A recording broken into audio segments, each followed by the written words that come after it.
Magandang gabi, ako nga po pala si Genezo Sotos at ang itatalongpati ko nga pala ay tungkol sa pagmamahal sa bayan.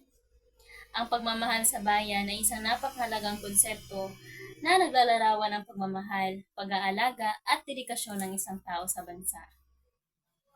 Ito ay hindi lamang simpleng pagmamahal sa lupang sinilang kundi pati na rin ang pagnanais na itaguyod ang kabutihan at kaunlaran ng bayan. Nagiging masigla ang diwa ng pagkakaisa at pagtutulungan sa pagharap sa mga hamon at suliranin ng lipunan.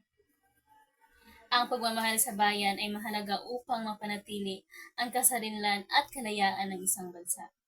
Ito ang nagbibigay inspirasyon sa mga mamamayan na magsakripisyo at maglingkod para sa ikaunlad ng kanilang bayan.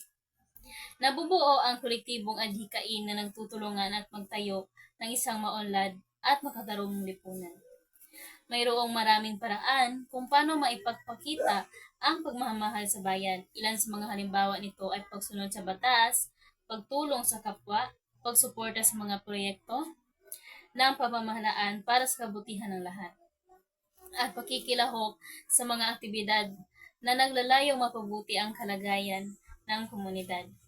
Ang pagsusulong ng edukasyon, pangangalaga sa kaligtasan, at pagsuporta sa lokal na industriya ay ilan lamang sa mga paraan kung paano maipakita ang tunay na pagmamahal sa bayan, lalo na sa gitna ng iba't ibang hamon tulad ng kahirapan, korupsyon, at kawalan ng disiplina.